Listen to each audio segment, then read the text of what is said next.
Hi, this is Jamie Cullum. Welcome to Universal Music Backstage.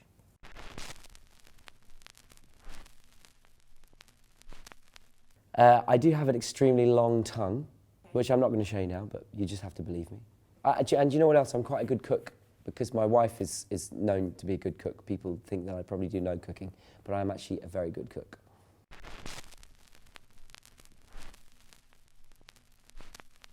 Which compliments do I hear most frequently? That I'm refreshingly untall.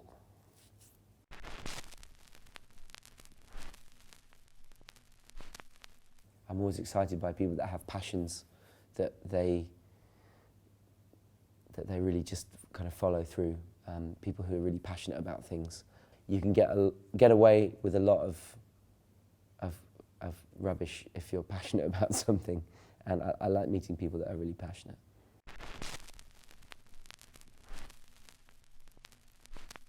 I think the idea of living your dreams is a bit of a cliche these days, and it doesn't tell you much of the truth about what life is really like. But I just like it when people love interesting, quirky things.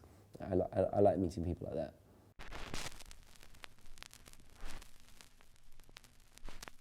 This album was really made with a lot of spontaneity, I think. You know, when I started making the album, it was not even meant to be, it was not necessarily even going to be an album. It was a collaboration with some great people that I'd met on the music scene in the UK. And we just got together in a studio and decided to make some music together, and we didn't know what it was going to be for, you know. We really had no end goal in mind apart from to make some music. So after 3 days, we'd recorded 18 tracks, and it was pretty clear that we had an album.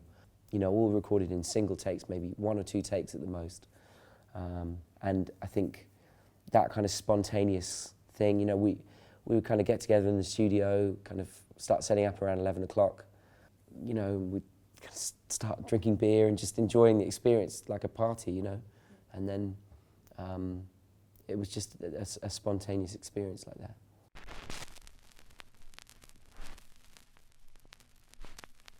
You know, it wasn't a decision. I don't really make decisions in that way. I just felt the need to make some music that was a bit like this. I've been listening to a lot of more traditional jazz through doing my radio show. I have a radio show in the UK that runs every week, every Tuesday night on the BBC, and it's gotten quite popular. It gets, you know, over 1 million listeners a week, and it's become very much part of my life. So I've been listening to a lot of jazz and meeting these great people on the British music scene, so it just seemed like something that would be fun to do. I don't really think things through in terms of whether it's the right follow-up or the right this or that. It just seemed like a fun idea.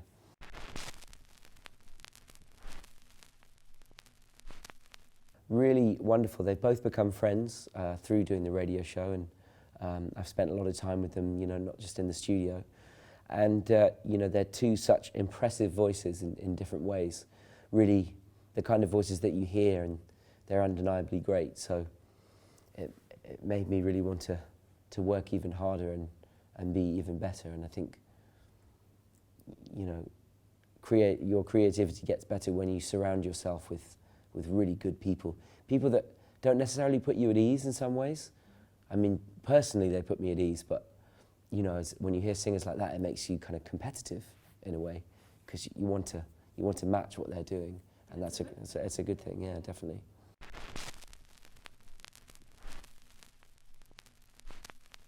Yeah, well, I mean, we recorded this album different to how people generally record albums these days.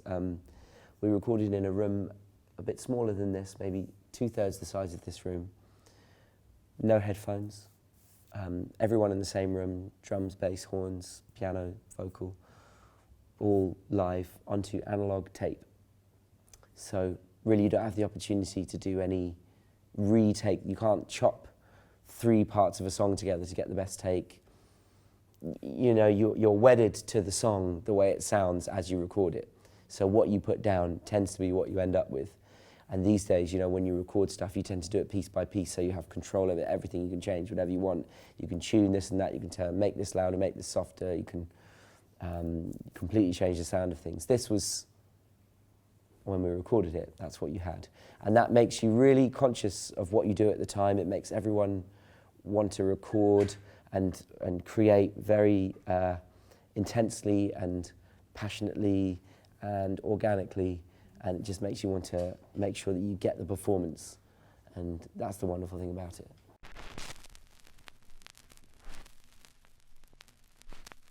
Yeah, absolutely. I think there's more dirt to what you're doing, and it just, even the sound of the records, you can hear the room that it was recorded in. A lot of the times the sound of a record these days doesn't tell a story because, you know, a lot of things are recorded in a similar way, but you can hear almost the atmosphere in the room of which we recorded it in.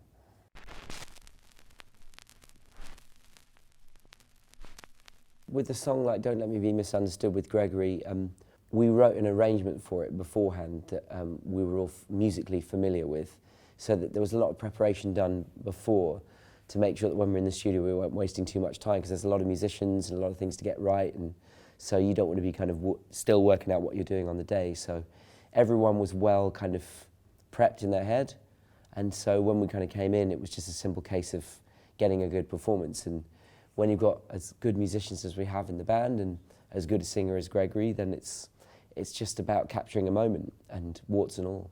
That's really what it's more about.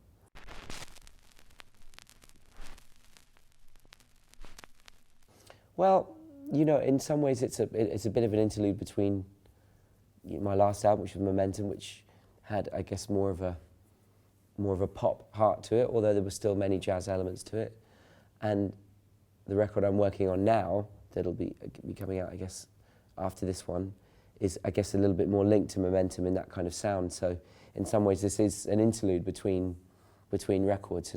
But I see this interlude record as the beginning of a series of recordings a bit like this. You know, maybe I'll make a few jazz records a bit like this every year or so, because it's fun to do and it's a great experience artistically.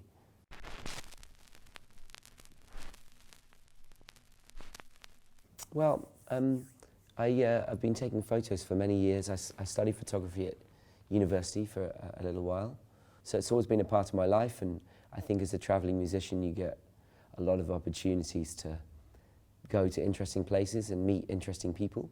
So I tend to get a photo wherever I am of something interesting. And I've amassed these photos over the years, and I think when it came to Interlude, it seemed like a good opportunity to show off some of this stuff, just because I've taken a few interesting shots and it gives you an idea of what it's like to be on the road with me. It seemed like a nice conversion of ideas.